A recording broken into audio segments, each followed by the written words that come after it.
Shannon. This is Jeremy, and then you got the rest of the class here with me. So Oh, the entire class. Okay. yeah, I'm. Can you see the video? Yes, I can see the video. All right. So, well, I know right now you're looking at a blank or empty chairs, but let me give you a real quick. Actually, what I'm seeing now is a picture of you, now that I look at it.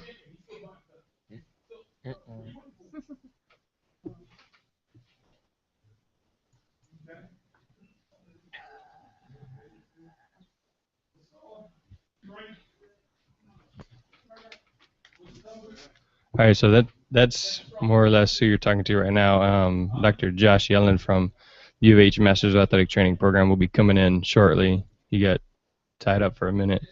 But I just wanted to call and make sure we got everything squared away before we tried to start. So Yeah, I think so. I mean, I can hear you good. So, as long as you can hear me. Yep, we can hear you fine. Good. Hey. Right on time. Yeah, we just called her. So Shannon, Dr. Yellen just walked in, so we'll give him a second to get seated. So you should be in the middle one. I'm gonna get in the hot seat here. Yep. Put the earphones on. Make as much noise as I can, sorry. All right, so you are actually what she's going to be looking at while we're talking. Oh, she's looking at me? Yeah, she's not I'm doing. So sorry. She doesn't have video. Yeah. And so, I'm so sorry. So. No.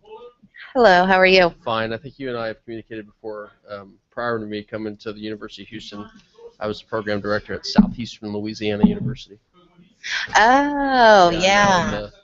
Now I'm the program director for the newly entry-level master's degree at the University of Houston. What a great opportunity. So I'm glad you're here because I'm sure there are a bunch of different questions about professional development. Okay, very good. All right. Well, you guys ready? Whenever you are. All right, here we go. We'll officially start it in 3, 2, 1. What's up, y'all? Welcome to the Sports Medicine Broadcast, episode 111, Understanding Professional Development, recorded September 17th, 2014. Our special guest this week is Shannon Leftwich from the BOC Credentialing Office. She has been with the BOC for about 14 years, and she's the Director of Credentialing, Yeah. whatever you just said, services. So I am your host, Jeremy Jackson, and with me today is Jose. Kira.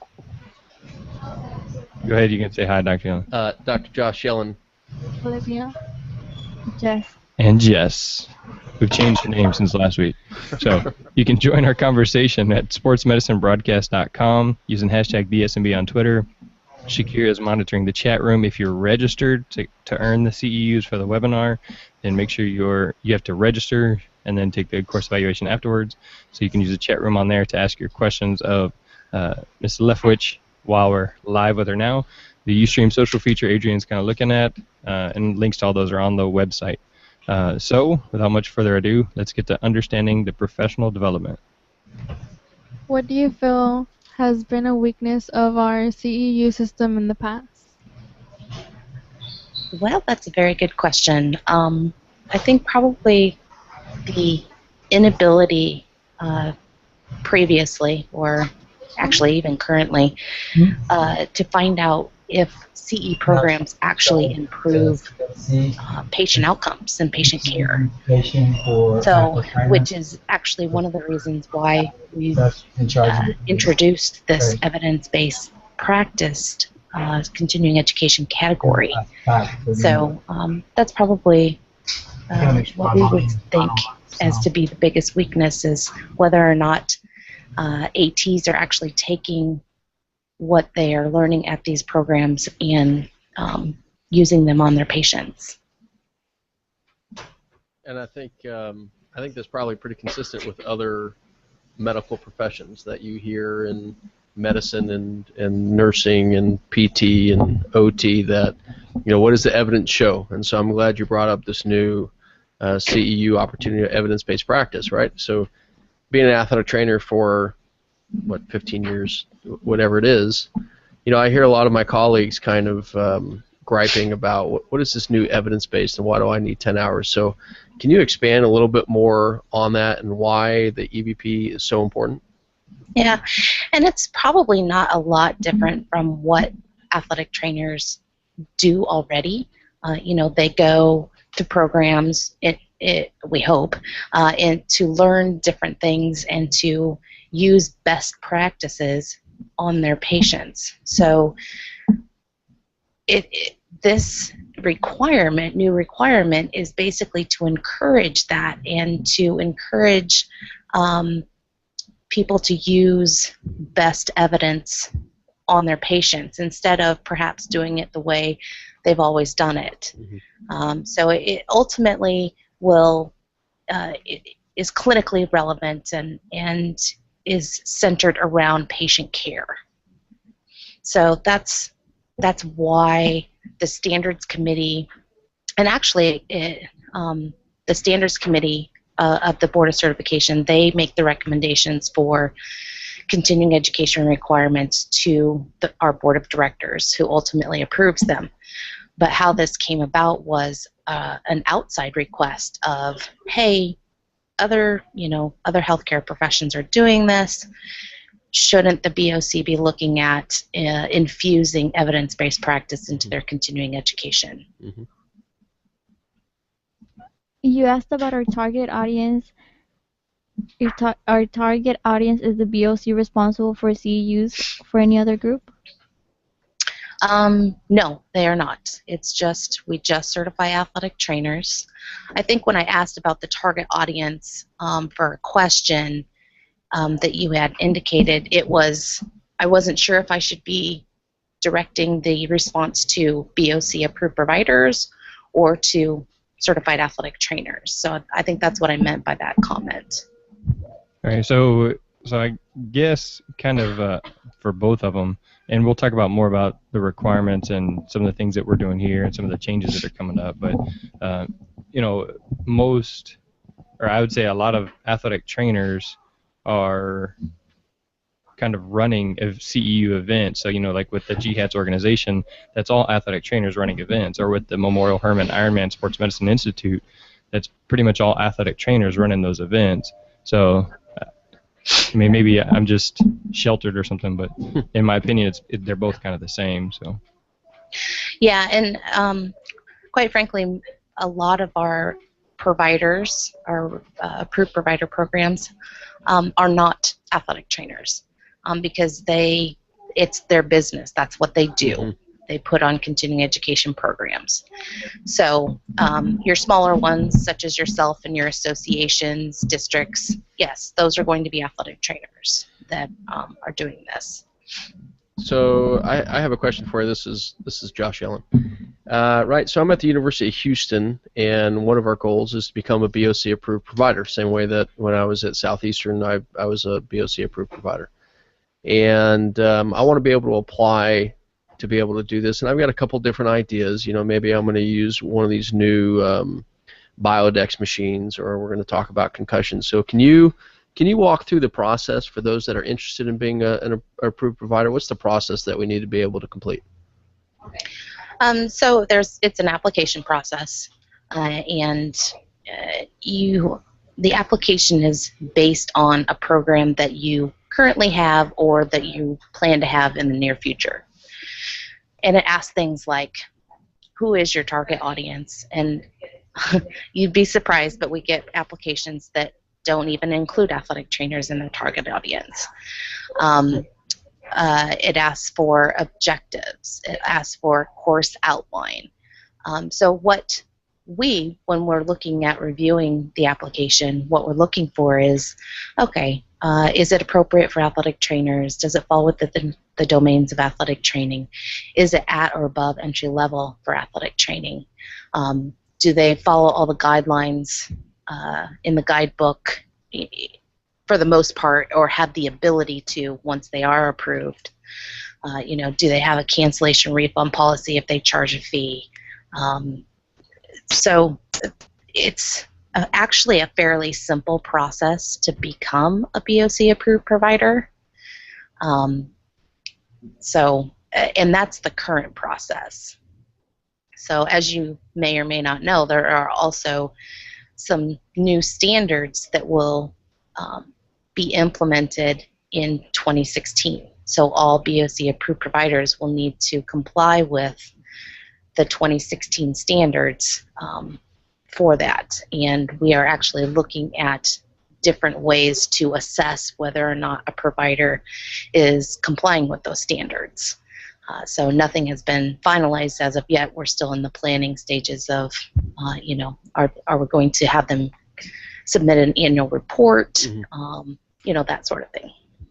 As far as the BOC's, the application process, I would say it's relatively easy because I know GHATS is actually the one that has the CEU provider number, but Jessica Roberts had called me and saying, hey, the sports medicine broadcast isn't meeting the requirements for CEU opportunities, and to fix it, it was relatively simple, and so I just had to look at what was required because I hadn't done that. But, I guess it was just my fault before I hadn't done that. So I looked at it, and it took me, I don't know, an hour to get the format correct, and in a couple different emails back and forth saying, okay, I have this figured out, this figured out, this figured out.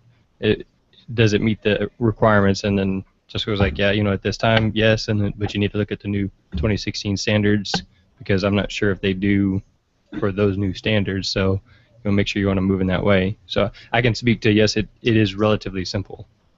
And so obviously, Jeremy, you and I know, where to access this, but can you elaborate a little bit, for people that are listening and says, hey, look, I may want to be a BOC provider and I want to access those 2016 standards. Where would they go find that? Right now, it was published in the Approved Provider Update, which is a newsletter just for providers, and that was sent in their April or spring issue, I guess it was.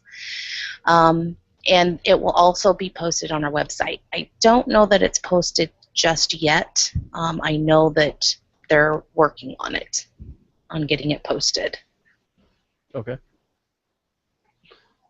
Olivia, do you have a question? Discuss some of the new requirements for CEU events in 2016 and why those changes were made. Okay.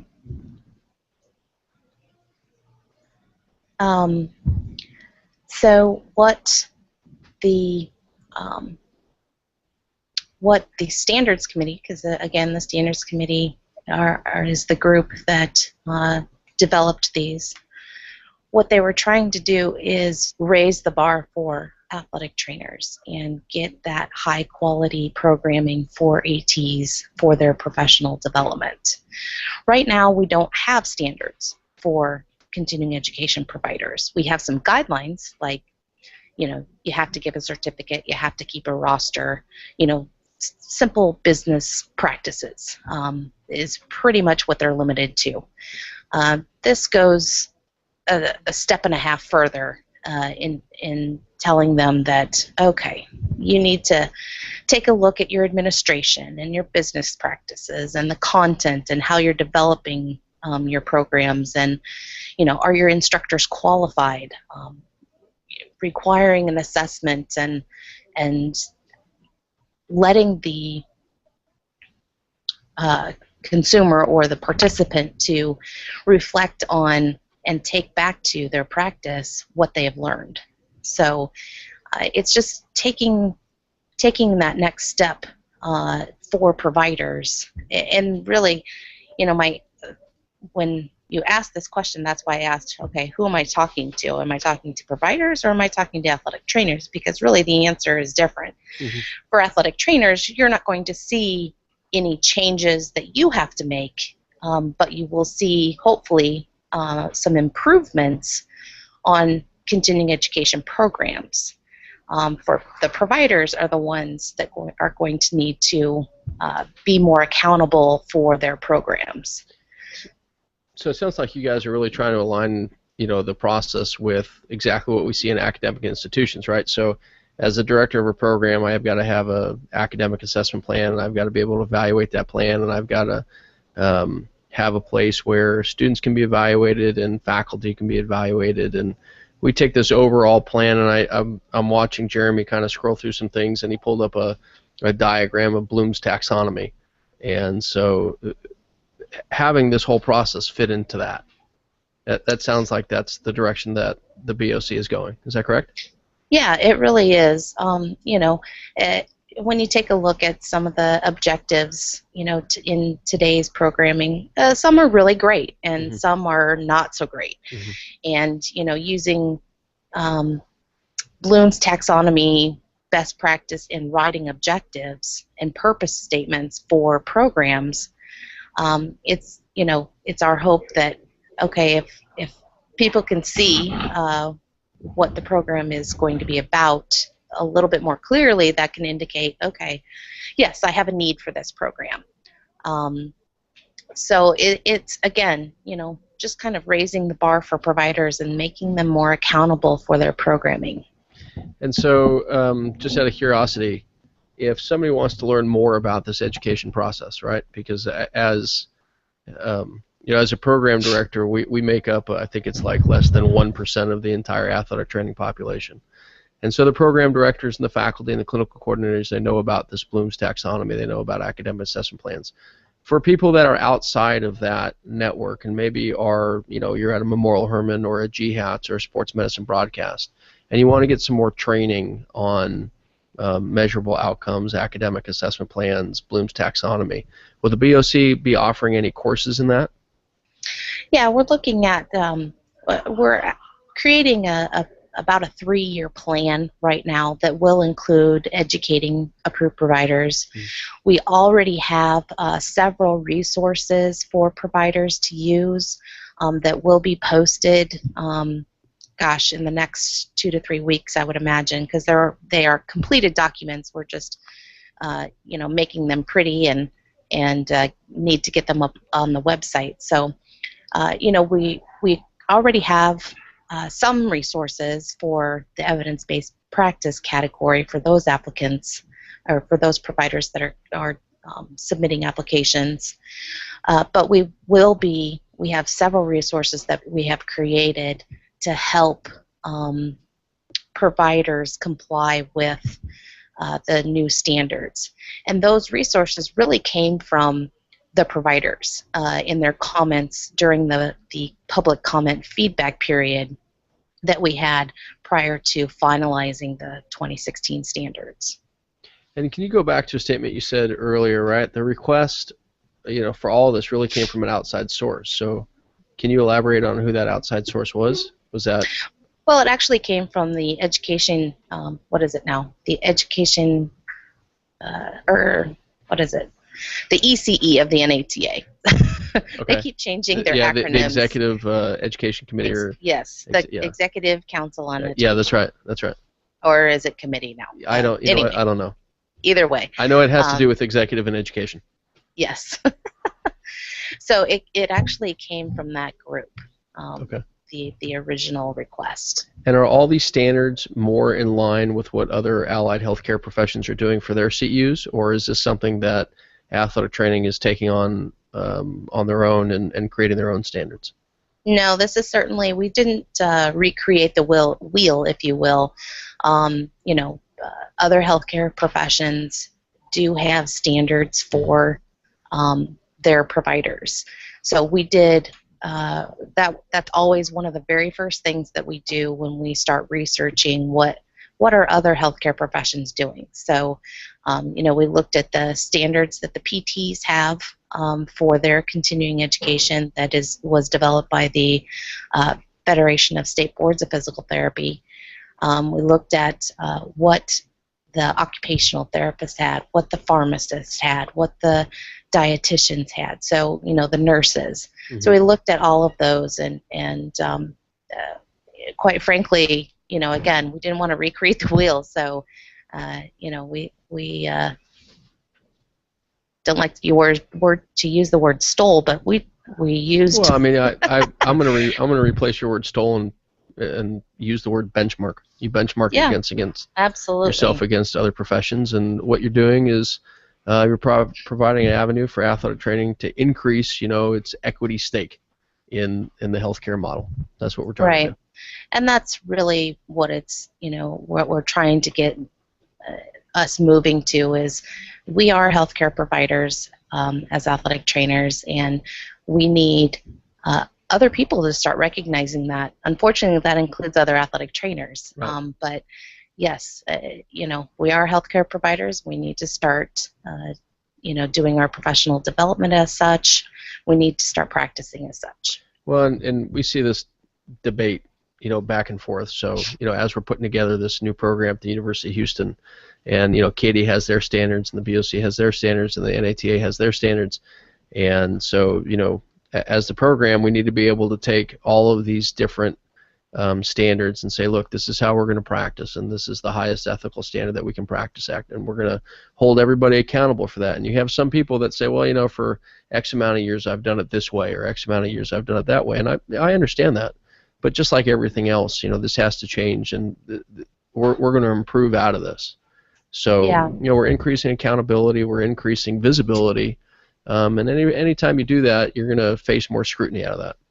Right. So, and I guess for, I was just going to, when you said that, it kind of sparked, we get a lot of questions about the evidence-based practice, and some people, well, I mean, it's not as bad as I probably thought it was going to be, but we get some people that think, oh, well, now I have to go out and research. Well, no, that's not what you have to do.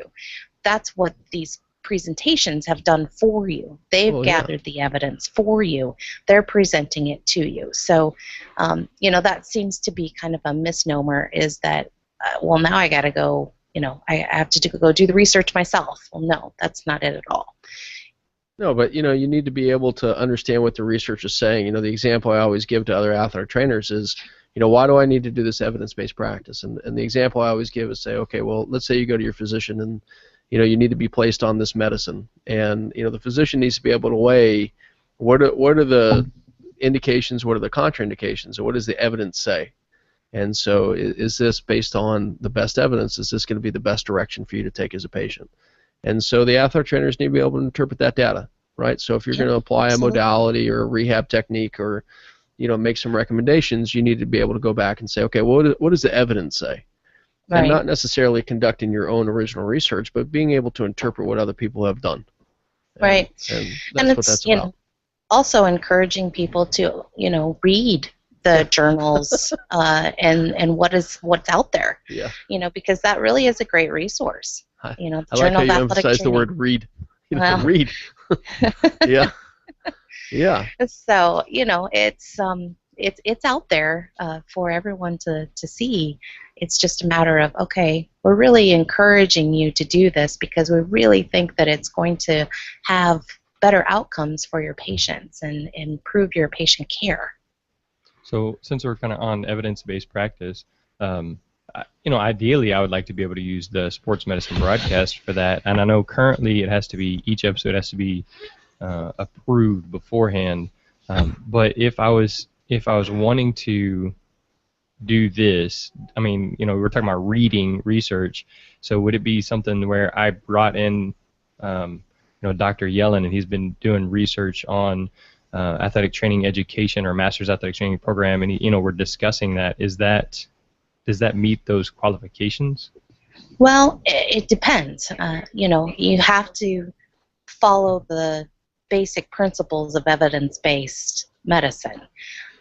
So there has to be a clinical question, and your objectives need to be clearly stated, and you not have to be assessing what you have just learned. So, absolutely, I think it certainly can be done. It's just a matter of being able to complete the evidence-based practice application, which really isn't that difficult. I mean, if you know what a clinical question is and you know how to write one, that's really half the battle. Right. So, it's like anybody that's gone on and done a master's thesis or a doctoral dissertation. You need to be able to ask the right question and come up with the format to answer it. Right. And we have we have resources on how to write a clinical question. We have resources on how to develop good objectives. So, we're trying to do everything we can to help the providers develop an application and a program, because there are some providers that really want to get into this evidence-based practice thing, and that's what we want. Oh, yeah. Ideally, we would not like to have this category anymore. Right. It's just that that's what all providers are doing, is basing their programs on evidence. So, well, I'm going to call eventually, out 2 people. I'm sorry, go ahead. No, I was just going to say, it's our hope that eventually this category won't even exist. Yeah, I'm going to call out 2 people that are associated with the University of Houston. One is, of course, Dr. Mark Knobloch, and I'm fairly confident that he's listening right now.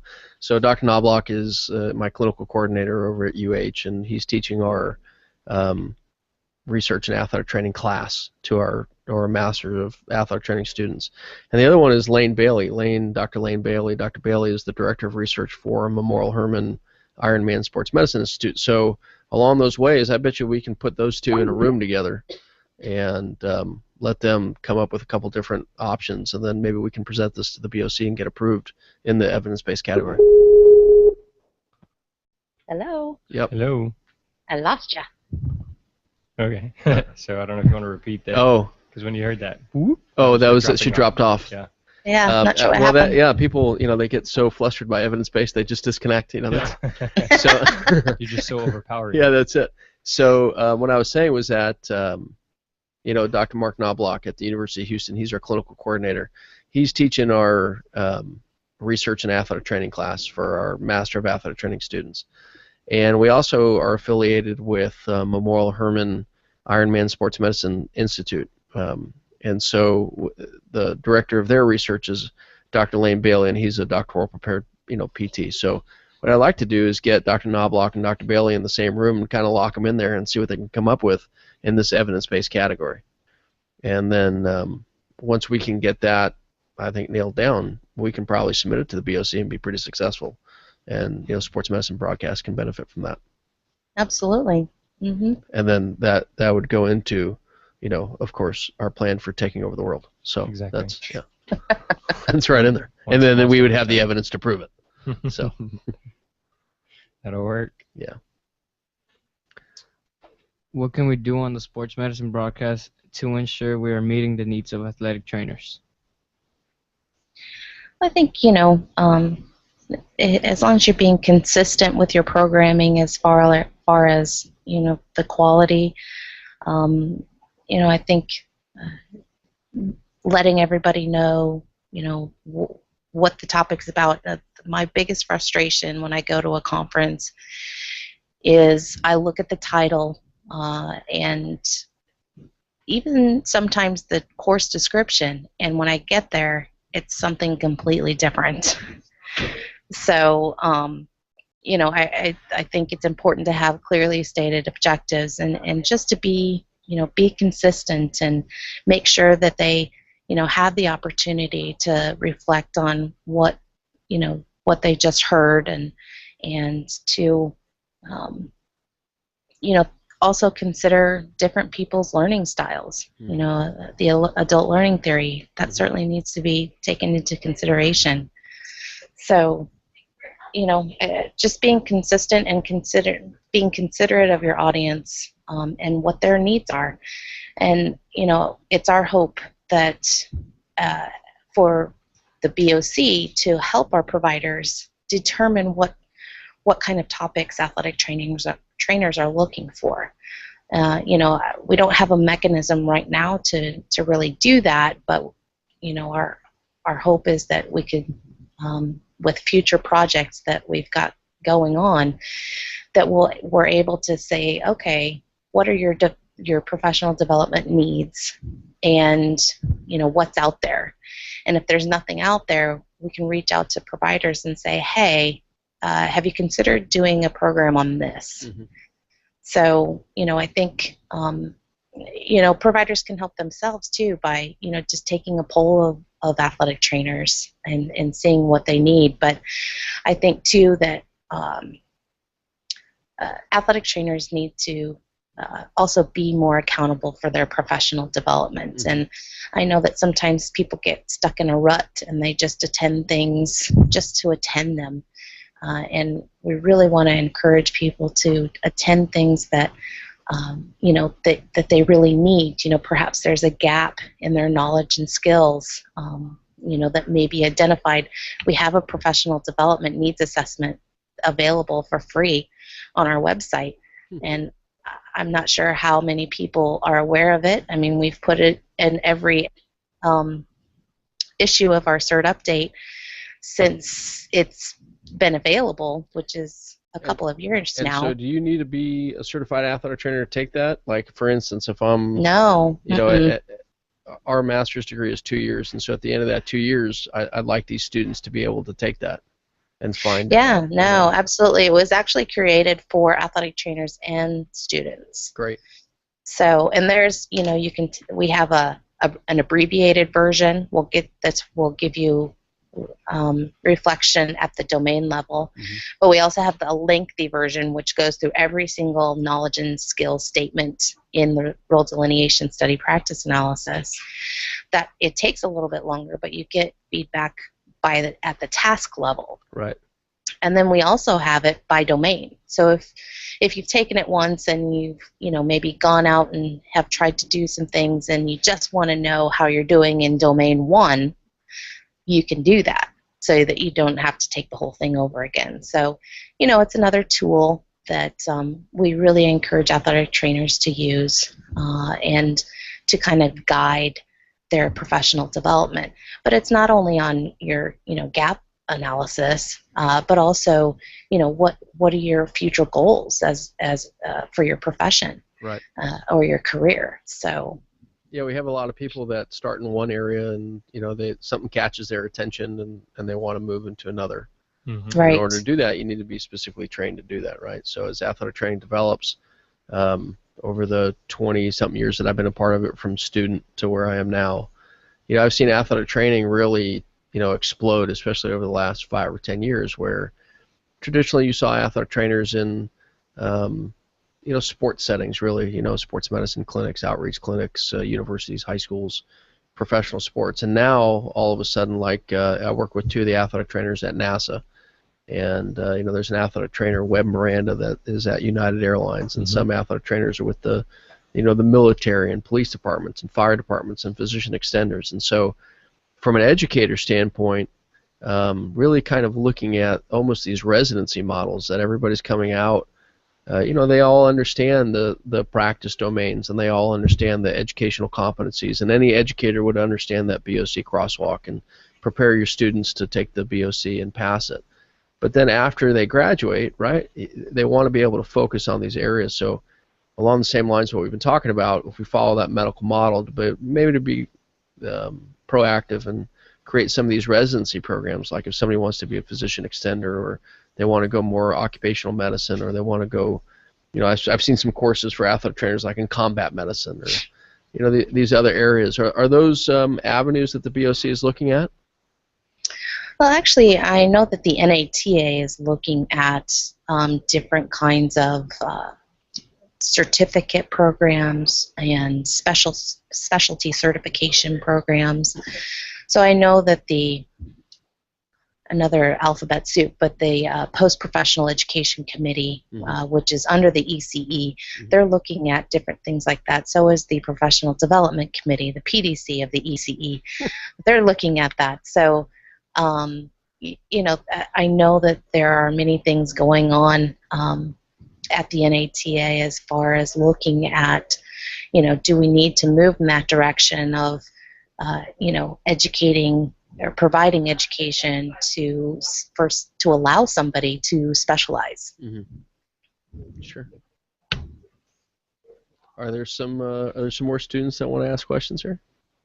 Well, the next one I have is actually for me. Okay. Because I didn't know if we were going to have time, and they're going to be leaving here in about 2 minutes, I think. But we've kind of talked about the EBP and how it has to be submitted. But ideally, what we would like to do is to have the webinar be popular enough to where we charge for that, so that it can fund the fee. I think it's $50 for the home study course. So as I prepare to do that, I mean, obviously, if I'm doing the webinar that counts for CEUs, to me, I would just think, well, then obviously, if the webinar is counting for CEUs, then the the home study podcast would be as well, as long as I have the back end stuff, whereas they have to have the quiz and that kind of thing. Can you talk a little bit more about how I can make that transition? Yeah, so right now home studies are approved on an individual basis, whereas live events, those are covered under your approved provider umbrella, if you will, as long as it falls within the domains and it's for athletic trainers. So with home studies, we actually look at those individually. We used to have a lengthier review process in that it was somewhat peer-reviewed, and that was primarily because we needed help determining the number of CEUs. Well, most of our home studies that come in are based on a video anymore, or a podcast, or something that is a definite time. If it's a 1 hour video, it'll be 1 CEU.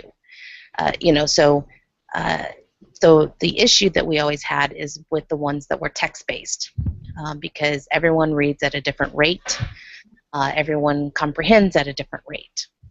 So, and we've actually gone to a formula for text-based. So we no longer review them with other athletic trainers. The process was entirely too lengthy.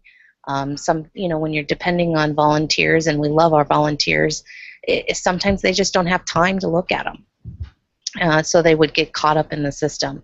So now we do them all in-house, and we use the formula for text-based.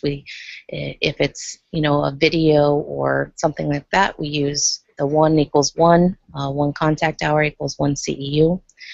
So, it's just the application is fairly short. Again, I believe it asks for objectives and then course outline and things of that nature. But those then get their own approved provider number and are listed as a BOC approved home study. So the home study in general, so if I was using the sports medicine broadcast, so there would be a approved provider number for the webinars, and then a one for each episode of the podcast, or one for the home study in general? One for the home study. So what is your provider number now? Let's say it's 3136, but I'm not sure. Okay, P3136. Your first approved home study would be P3136-1. Gotcha. So you would then have to put on your certificate that provider number with the -1 for those that complete the home study version.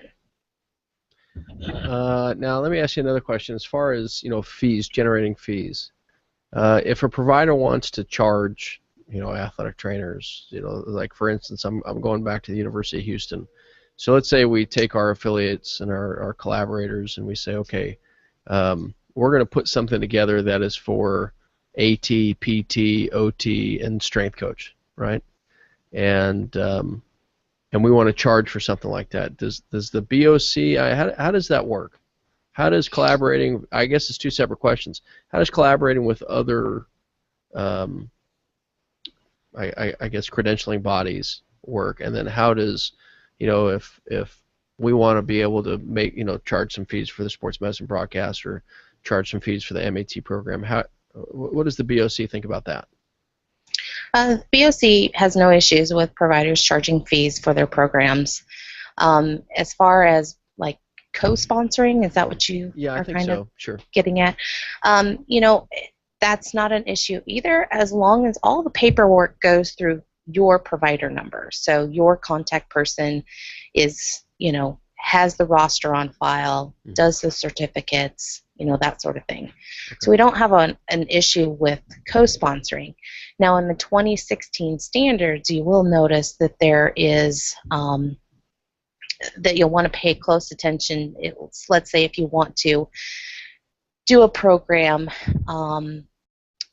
about, let's say, a new machine, a new piece of equipment, a modality, and the co-sponsor is perhaps the maker of that modality, that may be seen as a conflict. So, those kinds of things that in the when it comes to 2016, you'll want to kind of pay attention to as far as that, because we do have some language in there so that, commercially we're not getting into conflicts there. I understand. And I mean, I suppose that's in line with, what other professional organizations do. If I go see a talk on concussions, more than likely the neuropsychologist or whoever's speaking is going to get up there and say, I've identified any conflicts that I may have, and it's transparent in nature, and there's no hidden agenda here. So I think that's a good move. Yeah, and obviously we don't want them, selling impact, Sure. In their presentation. Sure. So. Sure. Totally understand. Now, before we got started, can you go back, just if anybody's listening, because you go back and forth and you say, us as athletic trainers and we. So I'm assuming, Shannon, that you're an athletic trainer. I am. I've been certified since 1997. Uh-huh. I was a GA at Tennessee Tech University, and then an intern, and then I was the assistant at Nebraska Wesleyan University. And then I was offered this job. So, and actually I was offered two jobs at the time. One was working outreach to a high school, and then this job, and it was like, what do I do? And I was super young, and I just decided this one may never come up again, so I better take my chances on this one. And, well, 14 years later, it's worked out pretty well. It's worked out all right. And so, it's a really interesting transition, right? So, as an athletic trainer on the education side, speaking to an athletic trainer on the clinical side, a lot of time those worlds don't cross. And right. So can you talk a little bit about, to the audience, some of the things that you've learned along the way of, here you were just like all of us, you're on the clinical side, and then you kind of move into this education side. Some of the things that you've learned along the way. Well, that sometimes you have to take off your athletic trainer hat. Mm. That was really, really hard to do in the beginning, and look at things from a credentialing aspect. I mean, we have standards that we have to follow ourselves to keep our accreditation. So there's reasons, there's methods to our madness, and there's reasons to the things that we do. While I have to follow the standards of professional practice for athletic training, I also need to, wear that other hat of a credentialing agency that says, okay, here are the standards that you guys need to follow. Right. So that's been difficult. And the fact that, I literally have not practiced in 14 years. Right. So do I even deserve to put ATC behind my name? I don't know. Well, I mean, if I were to go along the lines with other medical professionals, let's say you have a physician that's earned the right to have those initials after their name, but they've gone into administration. Mm-hmm. Well, and that's, the difference between a voluntary credential and an academic credential. Right. No one can ever take MD away from you. Right. Whereas ATC can be taken away from you. Right. So, that's the difference there. Like, my Master's of Arts. No one's ever going to take the MA away from me, but you need to earn and continue to earn the ATC credential. And what did you get your Master's in? Mine was actually in health and human health and performance, I believe it was. It's been a while.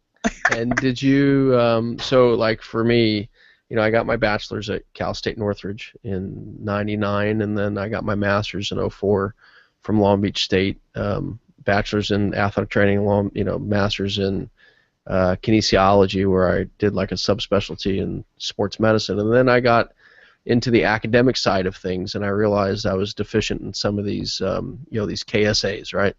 Mm-hmm. And so I went on and I got my EDD in educational leadership. And so going along the line, do you envision there are going to be more opportunities for athletic trainers to pursue advanced degrees, advanced education in the areas that they're interested in? So, for instance, right now you've got, somebody can go get their PhD or an EDD, or they can go and get a DA. I've seen that a couple times, and now some of these DAT degrees are popping up. Where these? Yeah. Yeah. So I mean, what do you think about that? I think that you may see it more often. Obviously, the educators, they have a completely different role than as a clinician. So, an EDD makes sense, or even a PhD, depending on the program, makes sense for them to roll into.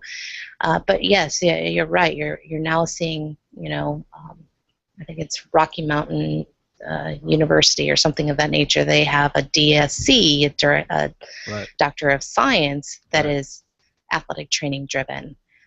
So, I think you're going to see more of it.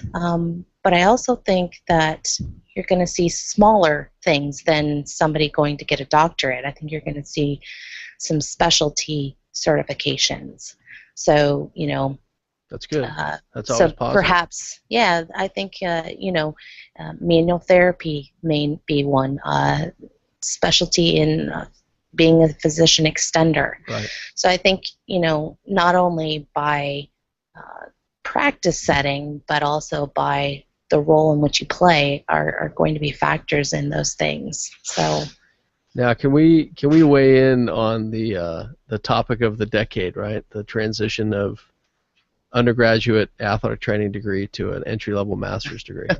What is, and it's funny, everybody laughs about it, but I'm one of those educators that made that transition, right? So I got my bachelor's in athletic training and my master's in a related field, but when I first started on this journey, I got interested in the academic side, and I was a part of, I was an instructor and I was a clinical coordinator, and then I was a program director for an undergraduate athletic training program. And then this entry-level master's degree opportunity came up. And, I was at a conference probably 5 or 6 years ago. It was at CETA, and I heard one of the speakers weigh in on, I bet we're going to start to see more of these entry-level master's degrees pop up. And for a lot of the reasons that the NATA, the board of directors, released, there's 11 key findings. And it seemed like that person was, far ahead of their time in saying that. And I also remember a lot of people just almost booed him right off the stage, and here we are.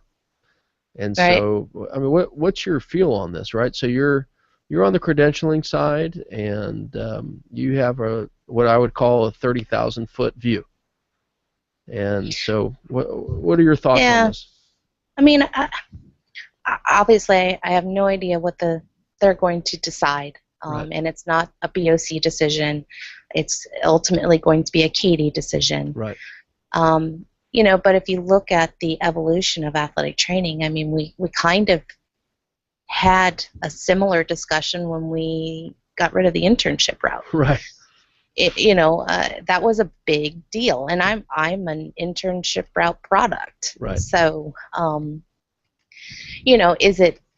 is it the appropriate evolution to go from, to have the master's be entry level? I don't know. I don't know if that's the right step or not. But it's certainly, that was, I think the first time it was announced that the internship route was going to be eliminated, it was 1997. Armageddon was upon us. And then, it was in 1997, and then in 2003 was the last Right. year for internship candidates. Right. So, we're not quite 20 years down the road. Right. Perhaps it is. But I really think you have to look at the evidence, and I know that the ECE is doing their best to collect additional evidence than what they already have.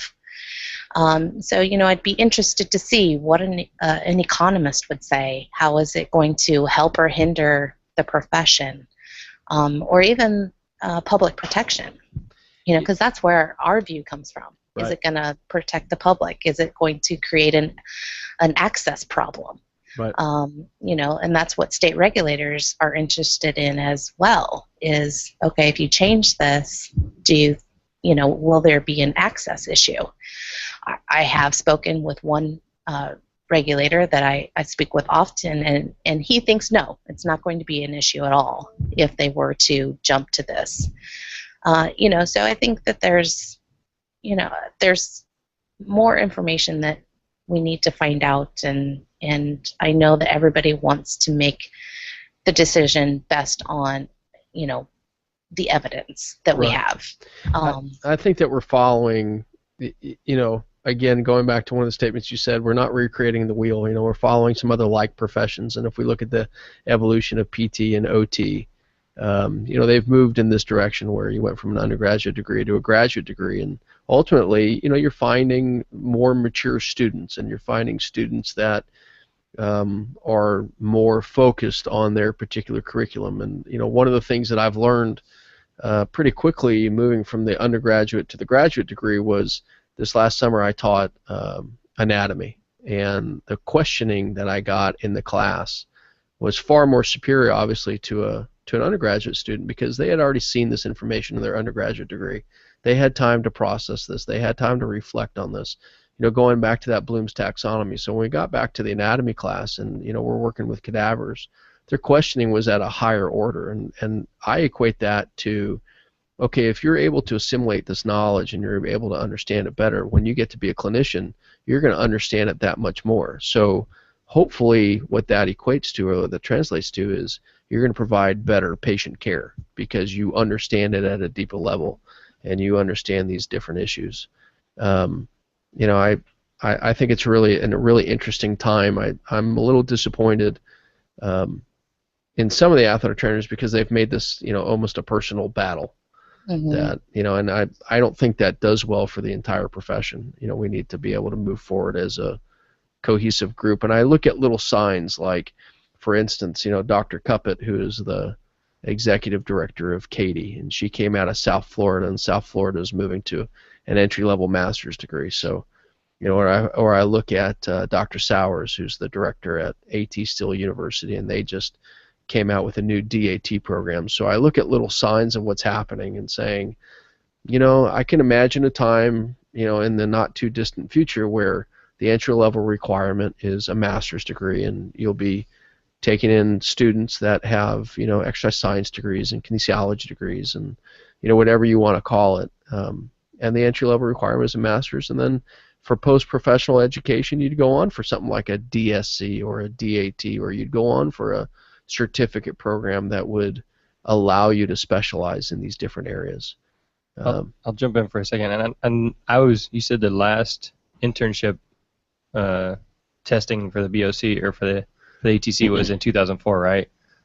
Well, the last time somebody could apply through that route was in 2004. Yeah, and that's when I graduated. We probably still have people taking the exam that went through that route. Awesome. So that's when I graduated. It was in 2004, and I went through the internship at HBU, and I feel that I definitely missed out. I mean, as a freshman, they said, all right, go out to baseball practice. All right, you're traveling with baseball, but there was never any sort of formal education. And I think that's why it's taken me until I was, almost 30 to really say, hey, this professional development stuff is really going to help me be better. It's taken me a while to really embrace what I'm doing and learning to get better, is because I was never taught to look at evidence. I was never taught to take what other people are doing and, make my practice better. So I think as far as the professional development, one of the biggest things that helped me was Twitter, because I'm constantly interacting with other athletic trainers and saying, oh, hey, I can do better here, or, we've talked to Steve Kennelly from the New York Giants, and then Josh Stone. Both of them are on, one side or the other of the fence about ice, and you're hearing, evidence and opinions on both sides. But those things I wouldn't have thought about never using ice until somebody said it, and so I think Twitter's helped me a lot. But I'm honestly glad that the NATA went away from the internship route, because I don't think it really prepared me to do what I had to do. Yeah, I mean, I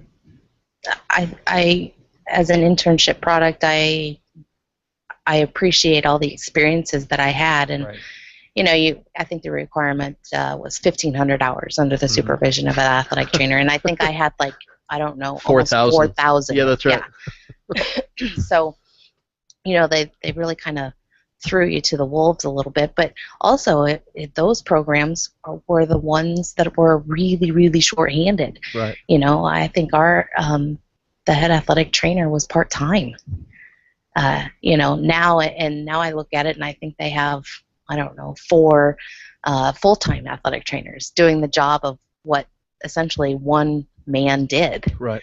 So, times have changed, and I think for the better, Right. quite frankly. So, and I look at it from a public perception. I was watching the show The Shark Tank the other day, right, where if anybody's, yeah, me too. And as a matter of fact, I'm thinking about writing an article and submitting it to the NATA News about it. I was watching the Shark Tank the other day, and I don't know if you've ever seen it, Jeremy, but it's where an entrepreneur stands in front of these, so you're familiar with that, right? 4 or 5 investors, and really what they do is that they talk about their product and they sell their product, and what you're trying to do is you're trying to get these investors to buy into what you're doing, and they talk about valuation, and they talk about equity stake, and they talk about certain percentages that they want to own or not own or license or all these different things. And so what that did is that started to get me thinking about athletic training. And so here's an opportunity where if I replace those sharks with the public, right, and I put the investor and I put an athletic trainer in that investor, there are certain questions that I would ask. Geez, how do you stack up against some of these other like professions? What can you do? What can't you do? And why? What's your education compared to these other like professions? What's your credentialing process? What experiences did you have to prepare you to be in these fields?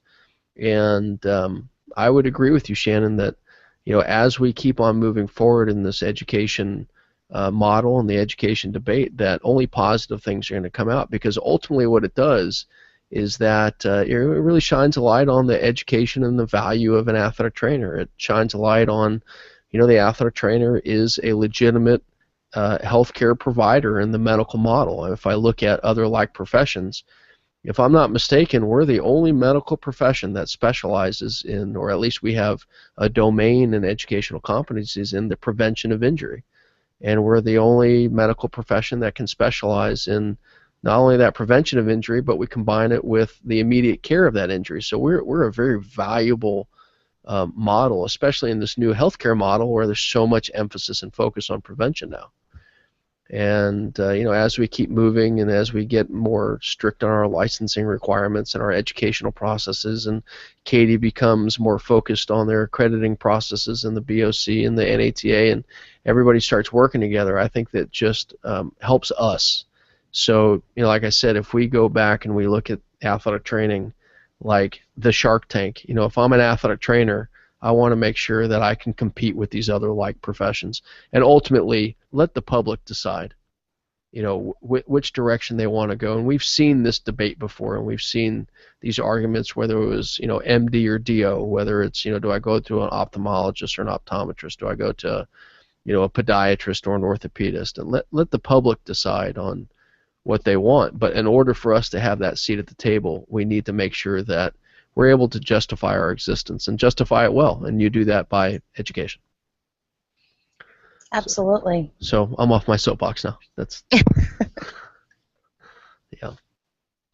Well, I don't think I have a whole lot more any questions for you, Shannon. I really appreciate it. I think from a professional standpoint, I'm really happy that you're there, and I'm happy that you're able to answer some of these questions. And I think after having a conversation with you, I'll probably be emailing you more, asking you some more questions. Oh, that's what we're here for. That's good. Thank you very much for everything you're doing for us. I really appreciate it. Absolutely. And, if any providers out there have any questions, they can contact me or Jessica Roberts in her office. That's pretty much all she does all day long is stuff for the approved provider. Can you give us your email or your contact information? Sure. Do you want me to say it now? Yep. Okay. It's Shannon L, SHANNONL at BOCATC.org. Great.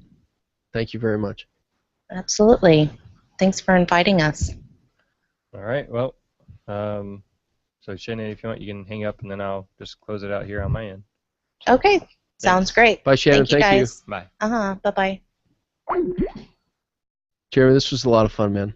I I love talking about this. You know, if Dr. Knobloch is listening, you know, this is when his eyes roll back in his head. Is is when we start talking about this. You know, he likes to get into, you know, myopathies. He likes to get into muscle physiology. He loves the evidence side. But what really gets me going, man, what really lights my fire is the education side. Because ultimately, the way I look at it is this, right? 41,000 athletic trainers in the country. And if we talk about the number of programs that are in the country, 300 and something, what that means is that, you know, we represent, as athletic training educators, we represent less than 1% of the entire athletic training population. And so if we're less than that 1%, so let's say that we, you know, let's just say mathematically we are 1%. That 1% is responsible for the other 99. So we want to make sure that we're getting it right.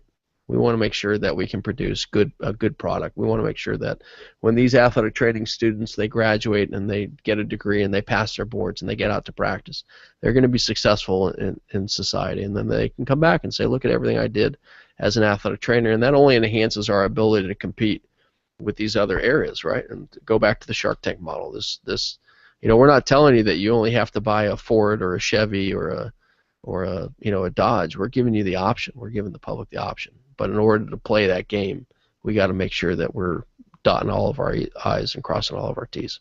Yeah, for sure. And you know, it's funny that we were talking about the education, and you know, some of your students that come to you are licensed athletic trainers, but most of them are not.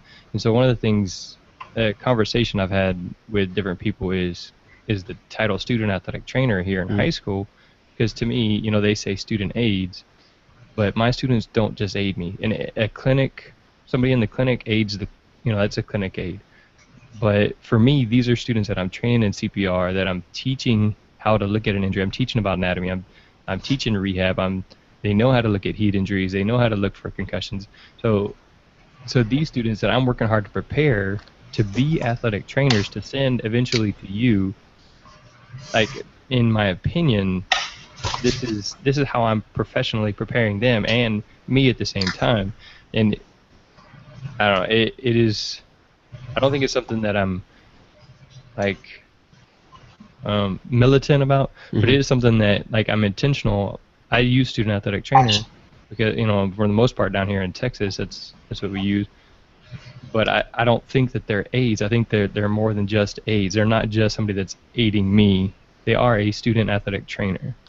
So I adamantly disagree with you. Okay, that's okay. We can come back and talk about this, you know, another time if you want, because I can go on. I can go about 2 hours in depth. We'll talk about that kind of at another time. But in my opinion, like, and we'll shut that down and move on. Just as professional development, I think it helps develop them and kind of set the standard. But again, we'll talk about that some other time, and I'll get somebody else on my side, and you can get somebody else on your side. And that's fine. And I'll take on the entire world. Right. I'll stand up there. But yeah, let's schedule another time, because I think it's, you know, I think it's great, right? And I've seen it in California, I've seen it in Louisiana, I've seen it in other, right? It's not just unique to Texas, where you've got these students at a high school that are interested in something along, you know, the sports medicine field, right? So maybe I want to be an athletic trainer, maybe a PT, maybe an OT, maybe a chiropractor, maybe a physician, you know, who knows? Maybe a strength coach. But I have an entry point, and that entry point is, you know, through a program that you have here at Pasadena High School. And so, you know, but what I think comes down to the education, right? And I think it comes down to protecting the brand, right, of an athletic trainer. And to say that, you know, geez, this is a student athletic trainer, right? So the public perception of that is, well, wait a minute, if you're a student athletic trainer, I see these other athletic training programs at colleges, and even if I say, and I'm sure in Texas I'm going to get oranges and tomatoes thrown at me if I say this, but, you know, Texas is the only state, and I understand the history behind it. Texas is the only state in the country where you have, you know, 2 practice standards for athletic trainers, right? You've got the state license, and then you've got the national certification. And going back to what Shannon was talking about, if you were certified 2004 or after, you don't take the state exam. Certified 2003 or before, like me, you take the state exam. And what that says to me is that, you know, at some point, and the history behind it, for those that don't understand, the history behind it is that the state of Texas had state regulation for athletic trainers before the nation had national regulation for athletic trainers. And I'm sure at some point the state exam was at a much harder academic and educational level than the national exam. And at some point, the national exam started to creep up, and you had people in the country weighing in. And so, the debate now exists, okay, well, as a licensed athletic trainer versus a nationally certified athletic trainer, what does that do to the brand? And how does that help or hurt the brand? The other public perception is, okay, yeah, if I call them a student athletic trainer, if I call them a student trainer, if I call them a student aide, does it really detract from what it is that they're doing? Versus how does that help or hurt the brand? And so the public perception is, let's say that somebody presents themselves as, I'm a student athletic trainer, and you're at a high school, or that you're at a state licensed program. You're not at a nationally accredited program. The public perception of that is, oh, well, wait a minute, a 15-year-old can do the job of an athletic trainer. And so to be able to separate that and say, okay, well, if I look at other like professions that are now at the graduate level, right, we don't see people that are interested in physical therapy that are volunteering or working in a PT clinic say, I'm a student physical therapist. They're not. They have to be admitted to an accredited PT program. Same with OT, same with chiropractic, same with medical school. Let's say you have a kid that wants to be a physician, is volunteering in a physician's office or is working in a physician or a hospital. You don't hear them say, well, I'm a medical student. They had to be accepted into that program. So this obviously is another debate for another time, and I'm happy to come back. And that's the greatest thing, right? We can be on two different sides of the same issue. And I can always be correct. Yeah, I mean, listen, as wrong as you are, you're perfectly entitled to your own opinion. I mean, I'll let you have that, but I mean, you are you couldn't be more in left field. Yeah, but that's fine. That's fine. Another time. All right. Disagree. Well, on that note, I think, is there anything else you had about professional development? I mean, like I said with Shannon, I mean, I think it was really like the last 3 years that I've actually become an athletic trainer rather than doing a job. Mm-hmm. And I think Twitter has been a big part of that, but maybe maturity. And, I definitely feel since I've interacted with you guys, you and Dr. Knobloch, that I'm pushing a little harder to learn more. And, you're talking about, I've talked about wanting to take the BOC exam again to regain that. And, you're encouraging me to do it and to study and, yeah, you did it once. Yeah, I mean, yeah. You already had that credential. You did it once, and it just lapsed. And so now you have to go take it again. Yeah. So you've already been there once. Go do it again. You'll do it. So I mean, I'm really glad. Like I love doing this podcast because I feel it professionally develops me. Sure. Whenever I talk to those people, and so hopefully we're sharing that with other people. People are enjoying it, and I know it's coming up on the 1-year anniversary of the stats that I've been using on the website, and there's been over 15,000 downloads just in the course of that year. And so, it's pretty cool for me. I'm not expecting to be some superstar where I get 1 million downloads a month or something. Maybe. That'd be nice. That'd be nice. I mean, instead of me driving from UH, you can send the helicopter. That'd be great. Exactly. So, again, I definitely want to thank you and Dr. Knobloch for coming out, for being part of this. Yeah, man. This is a great opportunity for us, too. And for all those that are interested in the Master of Athletic Training program at the University of Houston, you can hit us up at www.hhp.uh.edu/MAT. I know we're on Twitter. I don't remember. U of HMAT. And we're also on Facebook, Master of Athletic Training at University of Houston. So, Jeremy, thank you. This opportunity has been great for us. Thanks. All right, so if you want to check out our website, I do have a link in pretty much every episode in the show note and the notes there to the Masters of Athletic Training program.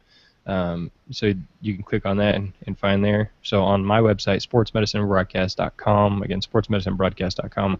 On the home page, there's the live stream, and that's just if you're watching, which my wife usually does, and then my boys are sitting there talking to the TV while we're having a conversation. They're talking to me. So that's for people that want to just watch. So if you want to earn CEUs, you have to register. So it says it at the top of that. It says CEU live event on one of the tabs. Click on there, register, and then you'll be logged in. You have to click the link on your email that it sends you to for it to register as you're signed in, because it keeps track of the time that you're logged in, and that way if there's a question of whether or not you did that when you reported to the BOC, then I can say, yes, I have it right here recorded as their time. So So make sure you log in if you're wanting the CEUs. So if you want to follow me on Twitter, it's PHS SportsMed. So it's at PHS SportsMed on Twitter. Google Plus Sports Medicine Broadcast. Facebook.com/PHS Athletic Training for Jeremy, Dr. Yellen, the rest of the sports medicine crew. Yeah, before you sign off one more time, I told my kids that I was going to be on the show today, and my daughter said she's not feeling well today, so she's at home. She said, will you mention my name? So Rebecca Yellen, Daddy loves you very much. That's what I'm talking about. Okay, See? sign off. All right. So for Jeremy, Dr. Yellen, Rebecca Yellen, who is loved by her daddy, my boys, my wife, everybody else listening, for Shannon Leftwich from the BOC, and since we've severely digressed from what we're supposed to be doing, that's a wrap. All right, bye. That was fun. Always fun. I like stuff like that. All right, since nobody's here, we're going to get a selfie so I can post on the website.